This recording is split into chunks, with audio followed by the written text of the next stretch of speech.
오늘의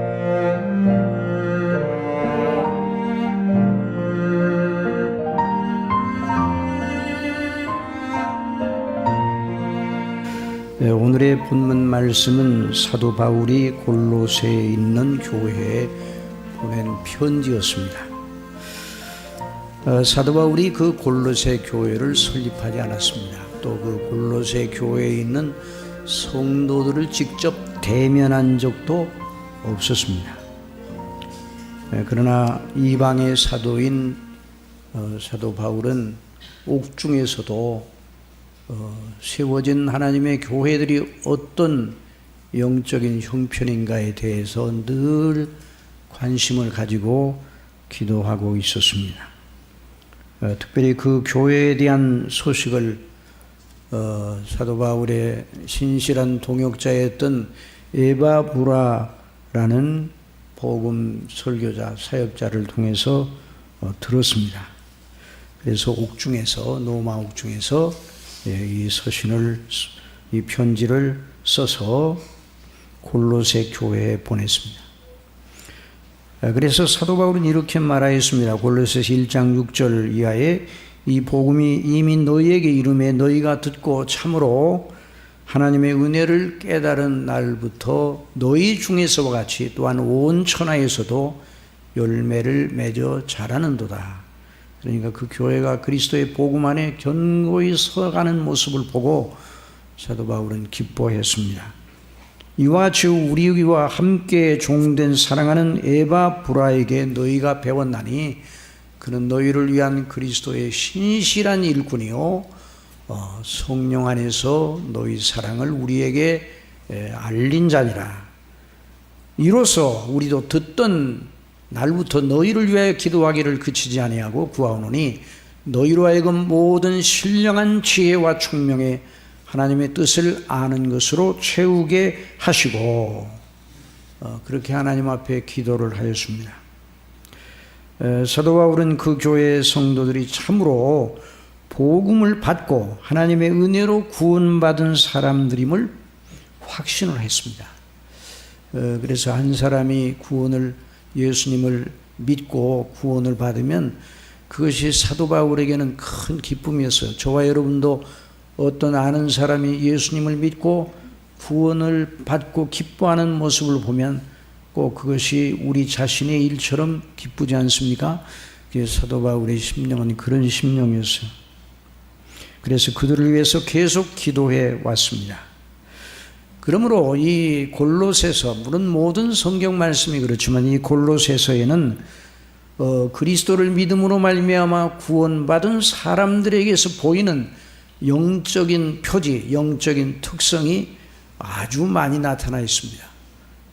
그래서 한두 가지가 아니라 아주 많이 나타나 있어요.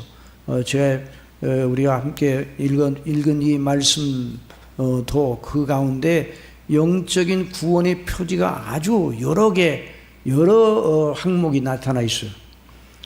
그러나 그 모든 것들을 다 살펴보지는 않겠고, 오늘 특별히 골로새서 이 1장에 있는 이 믿음의 표지 가운데 아주 중요한 한 가지에 집중하여 보기를 원합니다. 특별히 골로새서 1장 12절에 있는 말씀을 우리 다 같이 함께 읽겠습니다. 우리로 하여금 빛 가운데서 성도의 기업의 부분을 얻기에 합당하게 하신 아버지께 감사하게 하시기를 원하노라.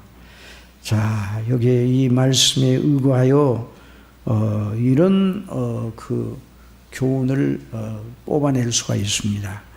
구원에 이른 사람, 여러분, 사람이 구원에 이르렀다는 건 너무 영광스럽고 엄청난 일입니다. 구원에 이르렀다. 이 구원에 이른 사람에게서 보이는 표지는 자기가 구원받은 은혜에 대하여 진실로 감사하는 사람이다.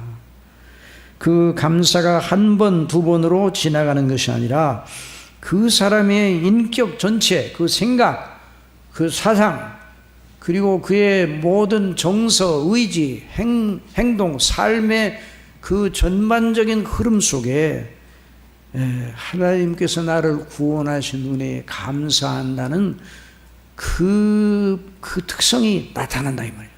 예? 그런 생각을 가지고 다시 한번 1장 12절 말씀 다시 한번 읽읍시다. 시작. 우리로 하여금 빛 가운데서 성도의 기업의 부분을 얻기에 합당하게 하신 아버지께 감사하게 하시기를 원하노라. 정말 구원에 이른 사람은 자기가 구원에 이르는 은혜를 받았다는 걸 아는 사람이에요. 그러므로 그 사람은 자기가 받은 구원, 영생의 선물로 인하여 기뻐하고 자기를 자녀로 삼아주시고 자기를 죄에서 건져주셔서 영원한 아버지의 나라의 상속자로 삼아주셨다는 데 대한 감사가 그 사람 속에 원리처럼 작용해요. 원리라고 하는 것은 그 사람이 원리라 그러면 그 사람 전체를 통제하는 하나의 중요한 줄기라 이 말, 줄기, 씨앗과 같이. 정말 이것은 매우 중요한 요점입니다. 이것은 사도 바울이 얼마나 이 하나님 아버지께 감사하는 것이, 이런 구원의 은혜를 감사하는 것이 크고 놀라웠으면 12절에서 앞에 9절로부터 쭉 기도 내용이 있거든요. 그 기도 내용 전체는 구원받은 사람들이 그리스도의 은혜 가운데 어떻게 그리스도의 형상을 쫓아 자라나느냐 하는 성화에 대한, 성화, 거룩하게 죄를 이기고 하나님이 기뻐하시는 사람으로 변화되어 나가는 이런 성화의 열매, 성령의 인도하심을 따라 그걸 이제 강조를 하는 대목이에요. 그래서 이로써 우리도 듣던 날부터 너희를 위하여 기도하기를 그치지 아니하고 구하노니 너희로 하여금 모든 신령한 지혜와 총명의 하나님의 뜻을 아는 것으로 채우게 하시고, 이게 구원 받기 위해서 이렇게 하라는 것이 아니라 구원 받은 사람이기 때문에 이러한 은혜가 하나님께로부터 예비되어서 이런 은혜가 주어지고 있다는 것이, 그래서 그걸 위해서 기도하고 있어요.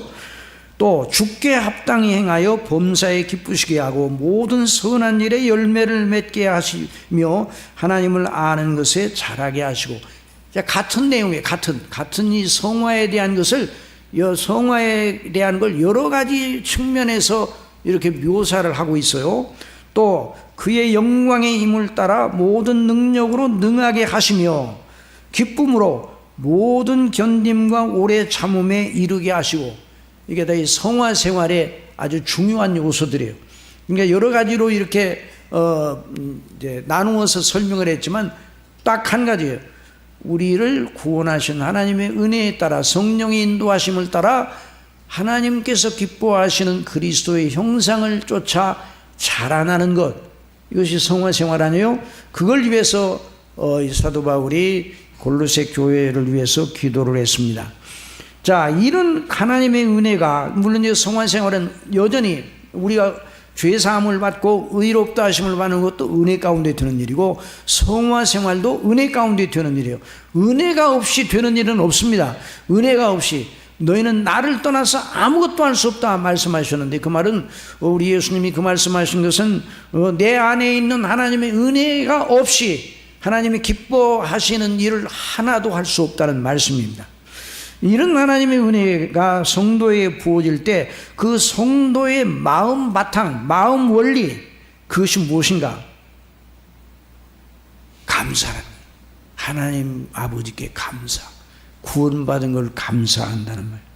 우리 여기 어린 이들도 있고 학생들도 있으니까 하나님의 가장 기뻐하시는 마음은 무엇이라고요?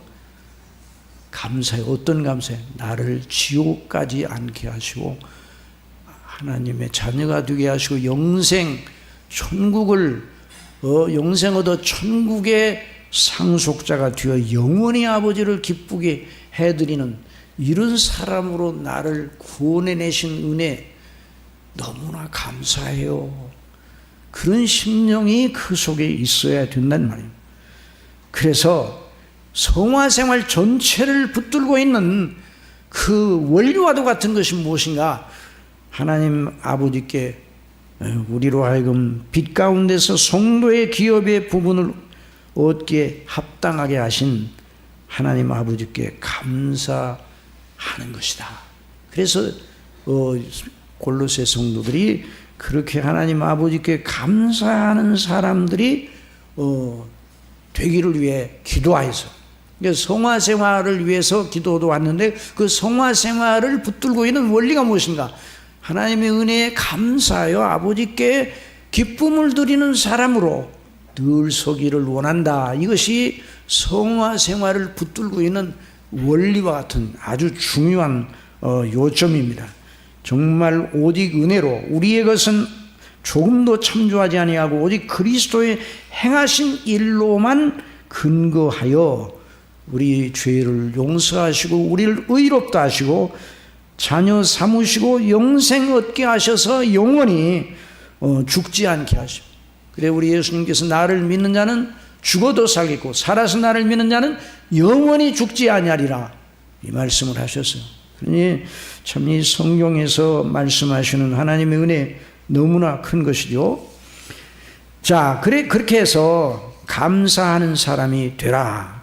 그걸 위해서 사도 바울이 골로새 교회 성도들을 위해서 기도하였다는 말입니다. 정말 그리스도인들에게서 생명과도 같은 요점입니다. 이거 우리가 늘 알고 있었고 늘 감사를 하고 있었어요. 그런데 이 주님께 대한, 아버지께 대한, 성령님께 대한, 성삼위께 대한 이 감사를 다시 한번 아주 집중하여서 그 감사의 심령을 되찾아야 됩니다. 오늘 우리를 포함한 현대 그리스도인들의 가장 나쁜 특성 중에 하나는 자기가 받은 구원이 얼마나 크고 놀랍고 그 은혜를 어떻게 보답해야 될지에 대해서 생각하지 않고 다른 일에 너무 분주해요. 다른 일에 또 이미 구원을 받았으니까 이건 구원 받아 놓은 거니까 그리고 난 다음에 다른 일에 너무 분유해요. 그래서 구원도 받고 세상도 얻으려는 두 가지 이 목표를 가지고 있어요. 그런데 이건 두 가지 목표를 가지면 그건 사시예요. 사시. 예? 사시입니다. 그래서 그건 안 되는 거예요. 그러면 사단에게 큰 잡히기 아주 너무나 아주 쉬운 일이죠. 그래서 오늘 우리 본문 말씀을 통해서 성령께서 우리 심령을 주장해 주시기를 바랍니다. 정말 우리를 택하시고 구원하신 목적이 하나님의 은혜의 영광을 찬미하고 감사하려는 것이다 하는 걸 잊지 말아야 돼요. 그래서 에베소서 1장에서 사도 바울은 예수 그리스도를 믿어 구원받는 사람들에 대한 하나님의 영원한 목적을 이렇게 말하고 있습니다. 에베소서 1장 3절 이하에 있는 말씀, 찬송하리로다 하나님 곧 우리 주 예수 그리스도의 아버지께서 그리스도 안에서 언제나 우리를 향하신 하나님의 그 거룩하신 은혜는 누구 안에서요? 그리스도 안에서요. 항상 그리스도를 벗어나면 안 돼요. 그리스도 안에서 하늘에 속한 모든 신령한 복을 우리에게 주시되, 곧 창세전에 그리스도 안에서 우리를 택하사 우리로 사랑 안에서 그 앞에 거룩하고 흠이 없게 하시려고 그 기쁘신 뜻대로 우리를 예정하사 예수 그리스도로 말미암아 자기의 아들들이 되게 하셨으니. 6절 나같이 읽으십시다. 이는 그가 사랑하시는 자 안에서 우리에게 거저 주시는 바 그의 은혜의 영광을 찬송하게 하려는 것이라. 아버지의 은혜의 영광, 그 속에 감사가 들어있는 감사가. 은혜의 영광, 그 속에 감사가 들어있어. 또 이사야서 43장 7절에 내 이름으로 불려지는 모든 자, 곧 택하심을 받아 구원받은 사람을 말하는 거예요. 그런 사람들, 곧 내가 내 영광을 위하여 창조한 자를 오게 하라. 바로 새롭게 창조한, 새로운 피조물 된 그리스도인을 말하는 거죠. 새롭게 창조된 그 사람들을 오게 하라. 내가 그를 지었고 내가 그를 만들었느니라 말씀하셨어요. 그러므로 이런 감사가 무엇인지 모르는 사람은 구원받은 사람이 아닙니다. 이 감사를 모르는 사람, 이 감사가 얼마나 놀랍고 중요한 이치인지를 모르는, 이게 잘 이해가 안 된다 그러면 아직 구원받지 못한 것이에요. 구원받은 사람은, 은혜로 구원받은 사람은 진실로 자기가 하나님 아버지에게 감사할 이유를 알고 있는 사람이에요. 어떤 경우에도 감사함으로 구원받는 게 아니라 구원받았으므로 감사해야 합니다. 자, 이 논리를. 자, 요즘 감사라는 말, 사람들 속에 감사라는 말이 얼마나 많이, 카톡에도 감사합니다라는 말이 아주 있어요. 그래서 딱 누르면 그냥 쫙, 감사라는 말처럼 많이 요즘 날아다니는 말이 없어요. 카톡으로. 아마 그 수를 수억만 번의 카톡 날림이 전 세계에서 일어나겠어요. Thank you so much. 감사해요. 고마워요. 그런데 그 감사가 텅 빈 감사, 거칠의 감사.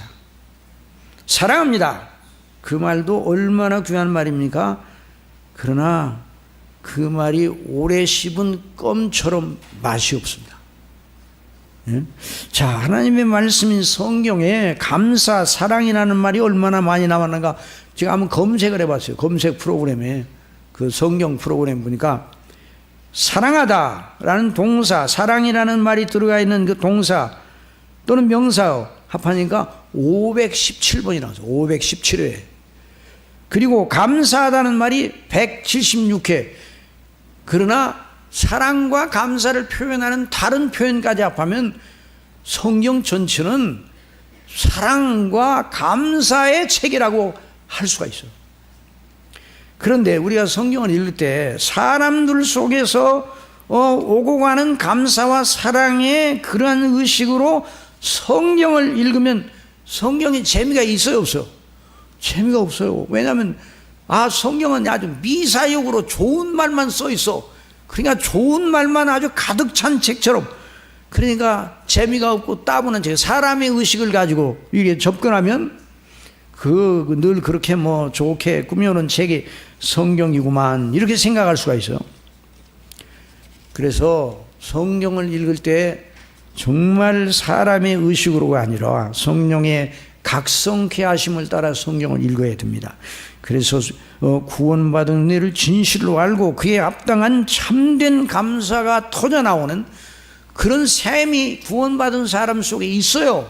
우리 속에 있어. 이미 있어요.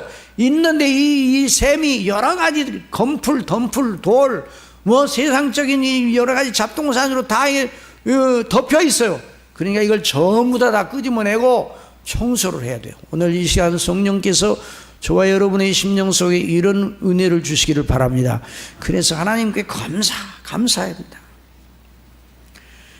자, 이 감사하다, 1장 10에 아버지께 감사하게 되기를 원한다고 기도한다고 사도 바울이 말했는데, 이 감사하다는 말은 헬라어를 보니까 감사하다는 그 동사의 어근이 은혜라는 말과 같아요. 어근, 카리스라는 말인데 은혜라는 말과 같아요. 은혜.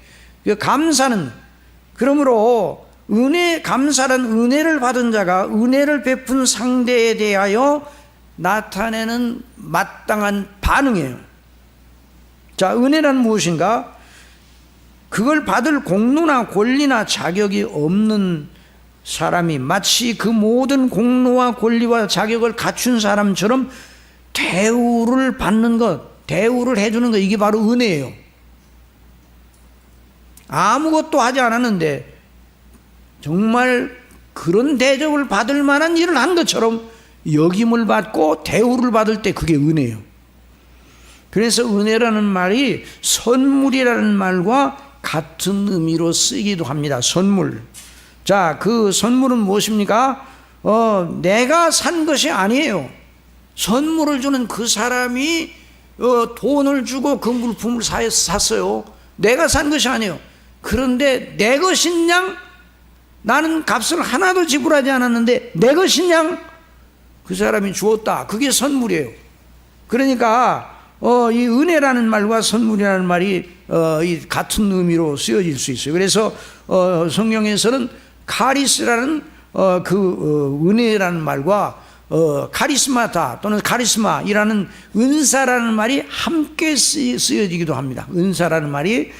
자, 그래서 은혜와 선물, 은사가 같은 의미로 쓰여질 때가 있어요. 실제로 성경이 은혜라는 말, 선물 또는 은사와 같이 쓰여지는 경우, 자, 로마서 6장 23절 한번 보십시다. 죄의 삭은 사망이요.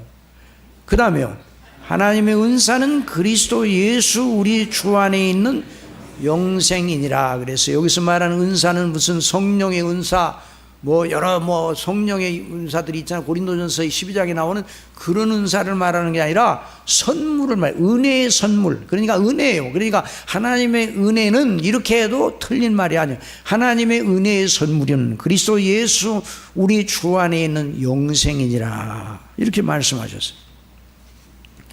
자, 이 감사라는 말. 그러니까 어느 누구에게 우리가 감사하다면 내가 그런 걸 받을 자격이 없는데 받을 자격이 있는 것처럼 나를 대우하는 것을 알고 그 상대를 존경하고 높이는 그런 말이에요. 그러니까 감사합니다 그러면 그 상대에 대해, 나에게 은혜를 베푼 자에 대해서 그 상대를 높여주는 말이에요. 그러니까 감사하다는 말이 상당히 좋은 말이에요. 남을 높여주는 거예요. 내게 은혜를 베푼 상대를 높여드리는 거예요. 너무 이제 고맙고 감사하고. 자, 그러므로 감사하다는 은혜의 선물을, 은혜를 준 자와 은혜를 받은 자 사이에 인격적인 관계 용어예요. 인격적인 관계를 나타내는 말이에요. 두 인격 사이의 관계를 나타내는 것이 바로 감사라는 말이에요. 그러니까 이 감사라는 말을 우리가 진심으로 쓴다면 정말 우리 사람들 사이의 관계도 정말 그 속에 꽉 찬 그런 그 감사라는 말 속에 꽉 찬 마음을 넣어서 주고받으면 서로 인격적으로 서로 높여주는 거예요. 그러니까 매우 중요한 것입니다. 그래서 은혜로 골고루 하는 것처럼 감사라 이런 말씀하셨잖아요. 그렇죠. 소금 치듯이. 자, 정말 그러니까 이 감사한다 그러면 두 인격 간, 은혜를 베푼 자와 은혜를 받은 자 사이에 그 인격적인 끈을 견고하고 튼튼하게 해주는 거예요. 미운 생각이 드는 사람이 있거든. 기도하면서 그분에게 감사할 조건을 생각하시기 바랍니다. 그리고 만나거든 그 사람에게 감사하시기 바랍니다. 그러면요, 그런 마음속에 있는 그 앙금이 다 해소되는 이런 아주 이게 아름다운 덕목이에요, 감사가. 요즘 AI를 이제 사용하죠. 우리 학생들도 AI를 사용하고, 지금 AI를 사용을 안 하면 안 되게 지금 이 세태가 진행돼서 어떤 분이 AI를 사용해야 돼요, 목사님? 사용해요. 그랬더니, 그거 사용하면서 너무 쉽게 되는 것 같아서, 그럼 쉽게 안 하면 어떡하려고요? 그래서 요즘 AI를 사용하니까, 하나님이 주신 이익이라 생각하고, 컴퓨터 사용해야 하나요?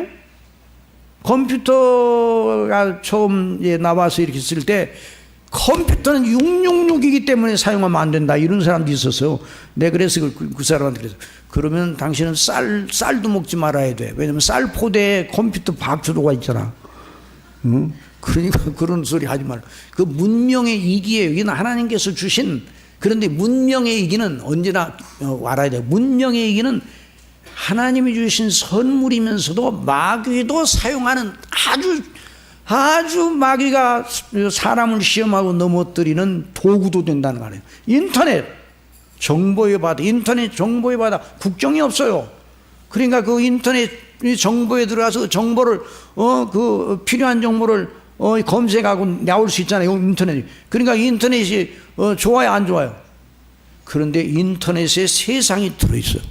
마귀의 그 아주 중요한 도구가 인터넷이에요.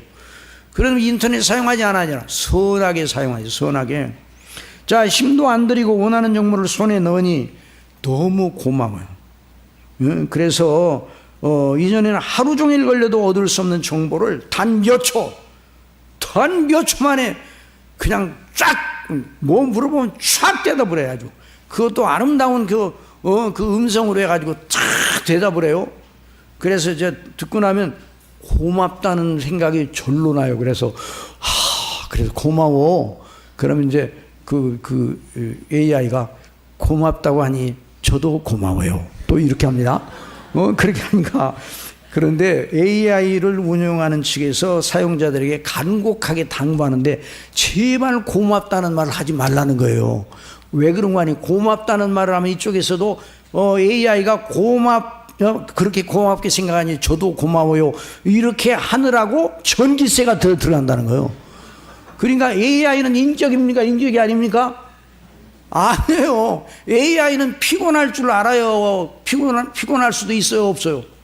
없어요. 그러니까 AI는 기계에 불과해, 기계. 그러니까 모든 정보를 끝마쳐, 거기서 딱 끝마쳐야지 고마워, 감사해요. 그렇게 하면 그게 안 된다는 거예요. 그러나 우리가 여기서 오늘 말씀을 통해서 배우는 이 감사는 우리 하나님과 우리 사이의 인격적인 관계예요. 얼마나 좋은 것입니까? 그래서 은혜의 선물을 받은 우리, 그리고 은혜의 선물을 주신 하나님과의 그 인격적인 관계에 대한 것입니다.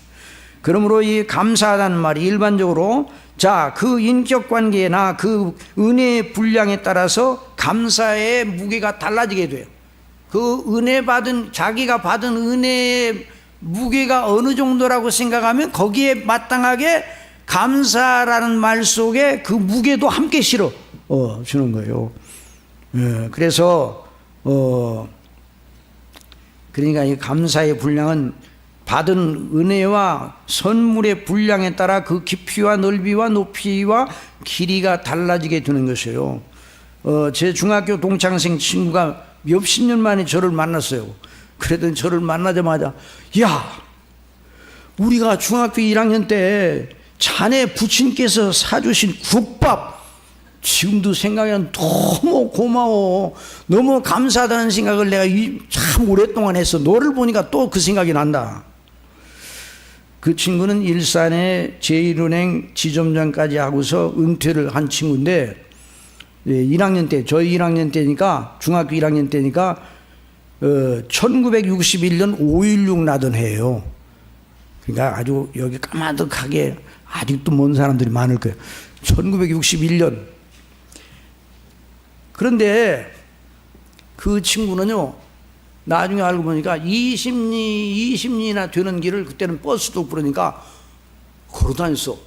그냥 걸어 다니는 게 아니라 뛰다 걷다 늘 그렇게 했어. 근데 얼마나 사람이 성실한지, 아주 성실한 친구였어요. 그러니까 아침에 등교할 때, 학교할 때 그러던 친구예요. 그런데 그날 이제 그 1학년 때 입학하고 난 다음에 얼마 안 돼서 토요일 날이었던 것 같아요. 그래서 일찍 끝났죠. 그냥 점심 도시락도 안 싸가고 이제 끝나서 이제 집으로 가야 되는데, 제가 자랑을 해서 우리 아버지 금산 인삼조합에서 근무하신다? 그래서 자랑을 했어요. 그래가지고 우리 친구들을 그때 아마 정확하게 숫자는 모르는데 17명 데리고 왔어요. 떼져서 싹 들어서 우리 아버지한테 가자 그랬더니 그래요? 그래가지고 이제 같이 갔어요.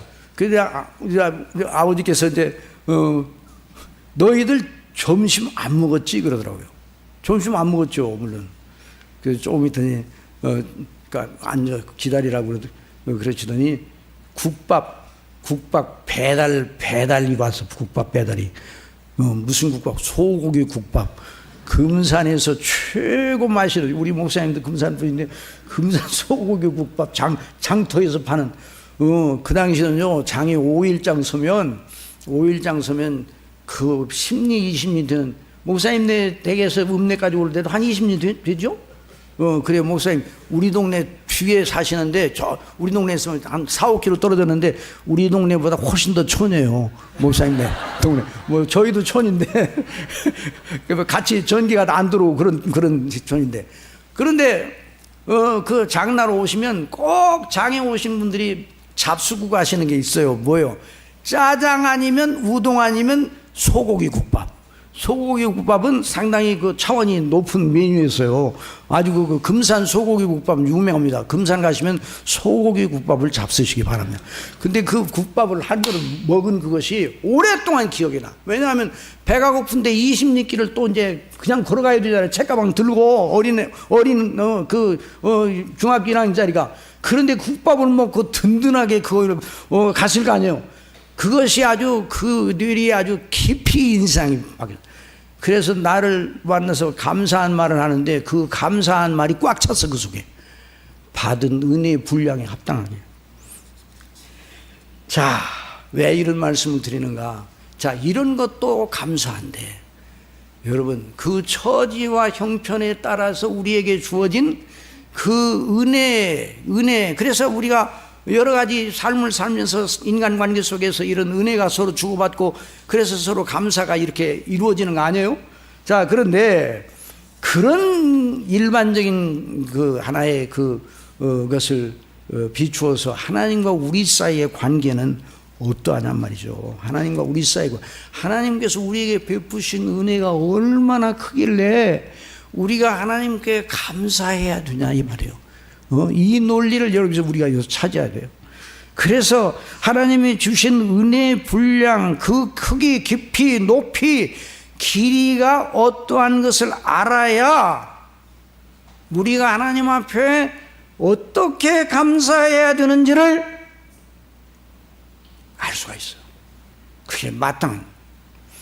그래서 여기 있는 말씀 보면 우리로 하여금 빛 가운데서 성도의 기업의 부분을 얻기에 합당하게 하신 아버지.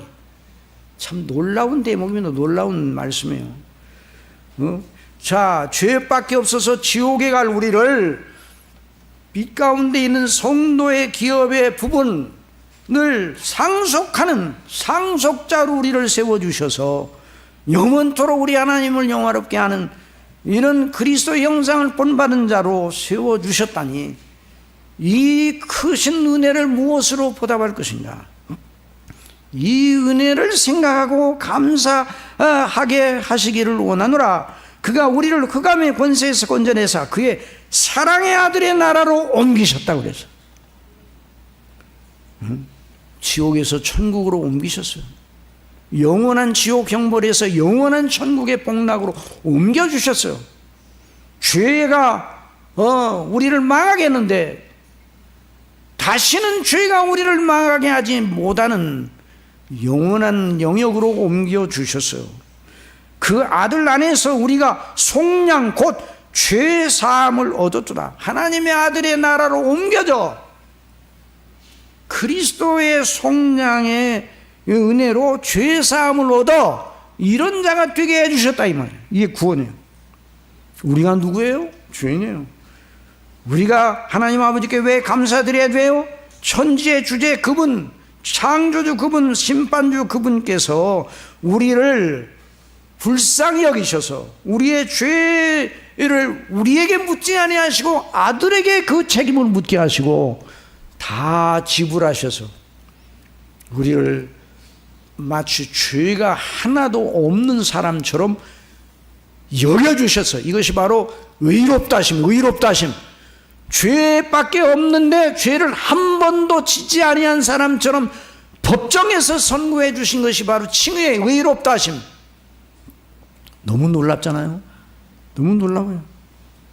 그 은혜가 무엇입니까? 그러니 어떤 감사를 해야 되겠어요? 그러니까 이 대목을 후다닥 읽어치우면 아무 의미도 없어요. 정말 성경은 꼼꼼히 한 글자 한 글자 그 의미의 무게를 달아보면서 읽어야 돼요. 그런데 저나 여러분이나 성경을 웬만큼 안다고 생각하고 그냥 후다닥 읽을 때가 많잖아요. 그거 합당치 못한 거예요. 정말 성경은 거짓말이 아닙니다. 여러분, 저와 여러분은 성경 믿죠?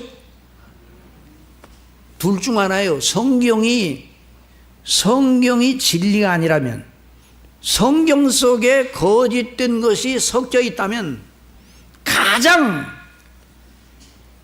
기만을 당하는 사람이 누군가? 그리스도인이네요. 그리스도인. 성경대로 믿기 때문에. 그래서 어떤 사람들은 성경대로 다 믿지는 않고 일부만 믿는 사람도 있어. 기만 안 당하려고. 그럼 성경이 종횡무한 하나님의 말씀입니다. 그래서 우리 예수님께서 요한복음 17장 17절에서 그들을 진리로 거룩하게 하옵소서. 아버지의 말씀은 진리니다. 아버지의 말씀은 참이니다. 성경은 참입니다. 거짓말이 아닙니다. 여러분 그렇게 믿습니까? 여러분 하나님이 천지를 창조하신 하나님이신데 당신의 말씀으로 주신 성경의 거짓 것이 섞여 있게 하시겠어요? 그러면 그렇게 섞여 있는 채로 내버려 두시고 그런 성경을 하나님이 주셨다면 그 하나님은 완전한 하나님이 아니에요.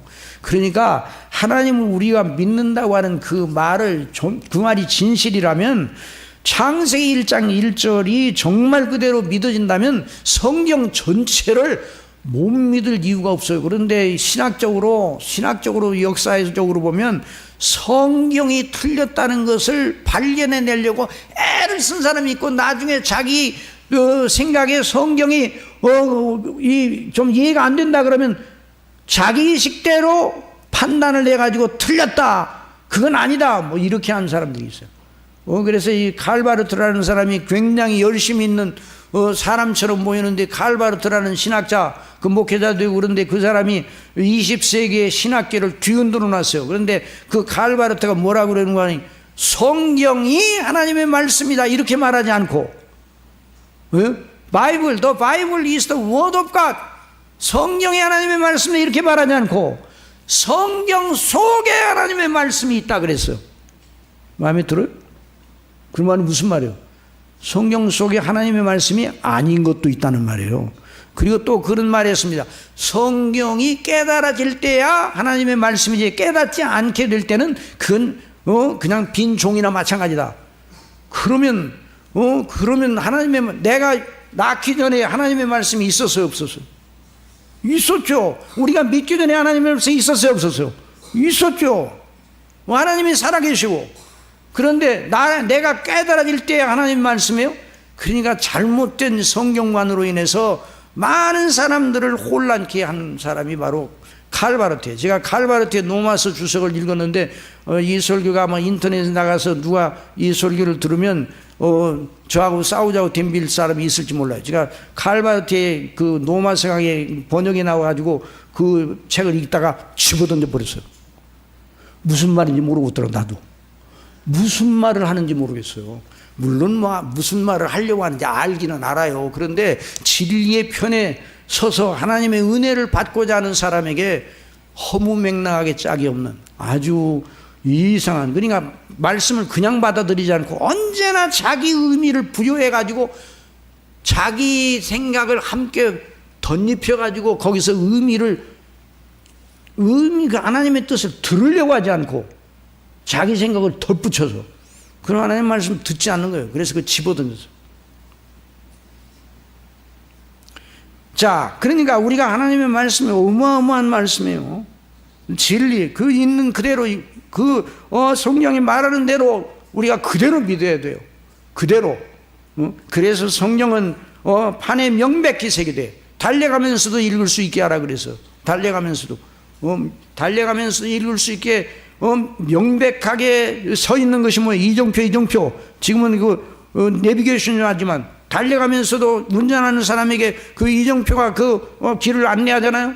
그런데 그 이정표를 한참 짜고 수학 문제 푸는 것처럼 어렵게 많이 거기 만들어 놨다 그러면 사고 많이 나요. 그런데 달려가면서도 읽을 수 있잖아요. 성경은 그 정도로 예수 그리스도를 믿음으로 말미암아 은혜로 구원받는다는 진리를 명백하게 아무나 어린아이들도 받아들일 수 있도록 해놨어요. 그러니까 하나님께서 천지 만물을 창조하신 하나님께서 우리의 인간이 쓰는 말로 당신의 뜻을 명확하게 아무도 변박하지 못하게 그렇게 기록해 놓으셨는데 그것을 사람들은 싫어하고 그래서 자기 인간의 철학을 가지고 자꾸만 덧칠을 해가지고 성경을 보려고 하는 거예요. 그러면 안 된다 이 말이에요. 자, 그러니까 우리가 늘 성령의 인도하심을 따라서 그런데 이제 인간의 이성을 가지고 명백하게 기록되어 있지만 인간의 이성만 가지고는 제대로 받아들일 수 없게 되어 있어요. 왜냐하면 인간이 악하기 때문에.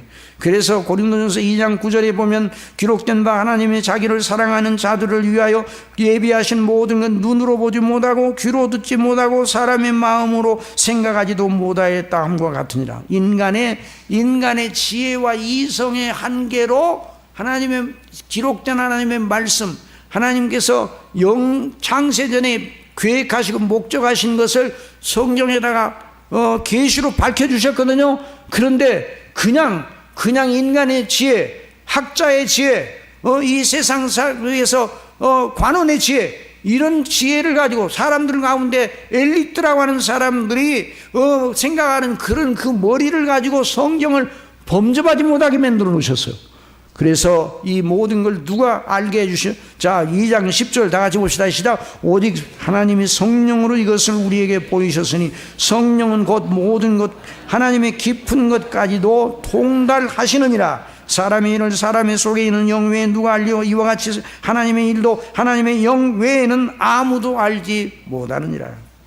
우리가 세상의 영을 받지 아니하고 오직 하나님으로부터 온 영을 받았으니 이는 우리로 하여금 하나님께서 우리에게 은혜로 주신 것들을 알게 하려 하십니다. 그래서 늘 우리가 성령의 인도하심을 받아서 기도할 때도 성령의 인도하심.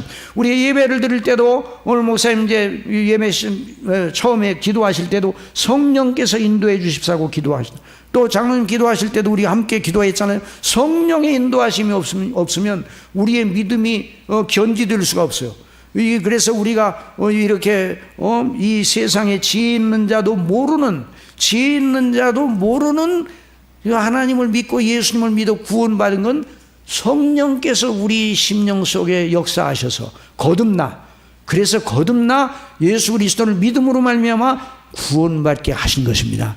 그러니까 우리가 받은 이 은혜는요 너무너무 크다 이 말이에요. 그래서 성령의 인도하심을 따라 다시 천천히 읽어봅시다. 골로새 1장 12절 시작. 우리로 하여금 빛 가운데서 성도의 기업의 부분을 얻기에 합당하게 하신 아버지께 감사하게 하시기를 원하노라. 그가 우리를 흑암의 권세에서 건져내사 그의 사랑의 아들의 나라로 옮기셨으니 그 아들 안에서 우리가 속량곧 죄사함을 얻었다. 너무 놀랍잖아요. 네? 너무 놀라워. 어떤 유튜브에 보니까 성경 암송하는 그룹이 있어. 성경을 암송. 미국인인데 성경을 암송을 해요. 그래서 어떤 여자분이 나와서 암송을 하는데 요한 일서를 줄줄줄줄 영어로 다 암송을 해요. 그런데 그 성경 암송을 하는 그 그룹에 가서 계속 성경 암송을 하는 그런 그 은혜를 받았는데 삶에 놀라운 변화가 일어났대요. 자기들의 삶에 자기들이 은혜를 받고 성경을 암송하니까 그 속에 성경의 말씀이 그 사람을 주장하니까 큰 은혜를 받았다고 그랬어요. 여러분들도 성경을 암송하시기 바랍니다. 참, 그 성경, 어떤, 우리 교회도 한번 옛날에 오셔서 성경 낭독하는, 성경을 정독하는, 낭독하는 그런 또 그룹도 있어. 앉아 성경을 낭독을 해, 계속. 그래서 성경을 낭독하다가 여러 은혜를 받아.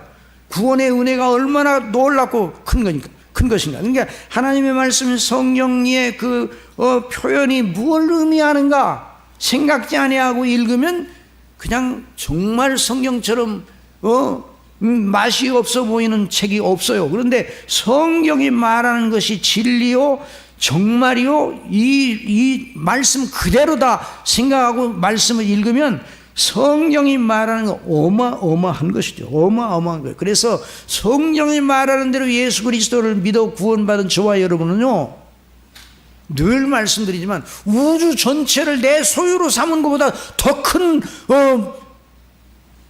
복을 받았습니다. 여러분 믿습니까? 이렇게 말하면 이제 감이 잘 안 잡혀지죠. 높은 동에 있는 아파트를 전부 다 내 이름으로 등기가 되어 있다. 그럼 좋겠어 안 좋겠어요? 부자의 부자가 아니야. 부자죠. 그런데 우리 예수님 믿는 사람이 받은 구원의 은혜는 그것보다 몇 수억 만 배 더 큰 부요입니다. 그러니까 저와 여러분이 부자인 줄 믿으시기 바랍니다. 그런데 우리는 늘 가난하다고 생각하죠. 심령이 가난하다는 그 말이 아니라 늘 쪼들려 우리가 맨날 이렇게 쪼들러 살아야 되냐 이런 생각을 하잖아요. 그런데 그때 어떻게 해야 돼? 그걸 이길 수 있으면 우리는 부자다. 우리 아버지는 누구세요? 천지 만물을 지으시고 통치하시고 섭리하시고 주장하시고 또 심판도 하시고 구원하시는 그 하나님께서 우리 아버지시다. 그리고 우리를 위하여 누가 죄값을 지불하셨어요? 자, 누구? 자, 14절에 13절 다 같이 보시죠. 시작. 그가 우리를 흑암의 권세에서 건져내사 그의 사랑의 아들의 나라로 옮기셨으니 그 아들 안에서 우리가 속량고 죄 사함을 얻었도다. 이게 얼마나 놀라운 일. 그러니까 우리가 구원받은 은혜를 늘 묵상하고 기뻐하고 감사하고 여기서부터 출발해야 돼요. 물론 일상생활 속에서 자 이제 시간이 이제 목사님들 늘 그런 말씀하시는데 저도 이렇게 아직도 이렇게 한 답을 나봤어요. 그런데 시간이 많아가지고 이제 결론부터 말씀드려야 되겠는데 일상 속에서 주어지는 이 일반 은혜도 너무 우리가 감사해야 돼요. 그렇죠? 비가 올 때 여러분 감사해요? 감사하잖아요. 비가 조금 내리면 감사한데 많이 내리면 감사 안 하죠? 위험하니까. 그런데 사실은 햇빛도 감사하고 지금 뜨거우니까 햇빛이 싫어요? 좋아요? 그러나 예배 끝나고 나가서 그 햇빛은 뜨거운 햇빛도 감사하다. 하나님이 이런 햇빛을 주셔서 여름을 주시니까 열매가 있는 거예요. 그러니까 이런 것들 다 감사해야 돼요. 그런데 감사가 우리의 현안, 우리의 피부에 와닿는 수준에서 감사하는 데서 끝마치면 그 감사는 전천후가 되질 못해요. 어떻게 되는가? 상황이 바뀌면 감사 대신 걱정, 염려, 또 더 나가면 원망, 뭐 이렇게 되는 거예요. 그런데 상황이 바뀌어도 심지어 죽음이 우리 앞에 와도 저와 여러분은 죽음이 우리 앞에 올 리가 별로 없죠. 죽음이 안 오겠죠. 이미 죽은 사람만 어떻게 운이 없어서 당한 거죠. 절대 그렇지 않아요. 죽음이라는 가장 절대 위기, 가족과 모든 세상과 다 단절돼요. 그런데 누구와의 관계는 남아 있습니까? 하나님과의 관계는 남아 있어요. 그런데 하나님과의 관계가 원수 관계라면 그게 비극이에요. 그리고 영원한 지옥에 떨어져요. 그런데 예수 그리스도를 믿음으로 말미암아 아버지의 집에 간다. 그거 하나만 남는 거예요. 구원받은 은혜에 감사한 사람만 죽음을 이겨낼 수 있습니다. 그리고 그 사람이 현실 속에 당하는 여러 가지 일 속에서도 그 사람이 진실로 감사가 나오는 거예요. 그리고 어려운 가운데서도 욥기를 통해 그걸 우리에게 주시는 거예요. 제가 이제 여러분 위해서 기도해 주세요. 제가 칼빈의 욥기 강에 159편 그 1장에서 마지막 절에 한 절도 빠짐없이 다 강론한 159편 그걸 제가 번역을 시작을 했어요. 그런데 욥기 전체가 복음인 줄 믿으시기 바랍니다. 예수 그리스도를 통해 구원하시는 하나님의 은혜의 그 감사가 욥 속에 있었기 때문에 욥이 극복할 수 있어요. 그가 나의 가는 길을 아시나니. 욥기 23장 10절에 있는 말씀 띄워보세요. 욥기 23장. 자, 시작. 그러나 내가 가는 길을 그가 아시나니 그가 나를 단련하신 후에는 내가 숭같이 뛰어 나오리라. 내 발이 그의 걸음을 바로 따랐으며 내가 그의 곁을 지켜 치우치지 아니하였고 내가 그의 입술의 명령을 어기지 아니하고 음식보다 그의 입의 말씀을 귀히 여겼도다. 그러니까 그 믿음으로 이긴 것이에요. 저와 여러분, 욥이 더 큰 구원을 받았습니까? 저와 여러분이 더 큰 구원을 받았습니까? 똑같아요. 동일한 구원을 받았어요. 에녹이 더 큰 구원이에요? 우리가 더 큰 구원이에요? 동일한 구원을 받았어요. 에녹은 재림 때 우리가 받을 영광, 영화롭게 되는 걸 미리 에녹과 엘리야는 미리 당겨서 샘플로 받으신 거예요. 그러니까 우리가 이런 믿음을 가지고 늘 감사해야 돼요. 여러분, 열문둥병자가 예수님께 고침을 받았습니다. 그런데 그 저주에서 벗어났을 때 현안의 저주에서 벗어난 기쁨으로 더 이상 예수님을 필요로 하지 않고 9사람이 떠났어요. 9사람 예수님께 돌아오지 않았어요. 한 사람, 이방인 한 사람만 예수님께 와서 살해하고 감사했어요. 우리 누가복음 있는 열문둥병자 17장에 있는 말씀 한번 보세요. 거기 보면, 거기 보세요. 마을에 들어가시니 나병 환자 10명이 예수를 만나 멀리 서서 그 다음에 소리를 높여 이르되 예수 선생님의 우리를 불쌍히 여기소서 하거늘. 이 현안 속에서 우리를 여기서 건져주소서, 문둥병에서 그 소리를 높여 이르되 예수 선생님의 우리를 불쌍히 여기소서 하거늘. 그 다음에 보시고 이르시되 가서 제사장들에게 너희 몸을 보이라 하셨더니 그들이 가다가 깨끗함을 받은지라. 그 중에 한 사람이 자기가 나은 것을 보고 큰 소리로 하나님께 영광을 돌리며 돌아와 예수의 발 아래 엎드려 감사하니 그는 사마리아 사람이라. 예수께서 대답하여 이르시되 10사람이 다 깨끗함을 받지 아니하였느냐? 그 9은 어디 있느냐? 이 이방인 외에는 하나님께 영광을 돌리러 온 자가 없느냐 하시고 그에게 이르시되 일어나 가라. 다 같이 시작. 내 믿음이 너를 구원하였느니라 하시나. 한 사람만 예수님을 영생의 주로 알고 영접을 했어요. 9사람이 문둥병에서 벗어나는 은혜를 받았어요. 그래서 그 일 자체로 감사는 했지만 예수님을 더 이상 필요로 하지 않았어요. 그런데 한 사람만. 여러분은 9명 중에 속한 것입니까? 바로 돌아온 한 사람에 속한 것입니다.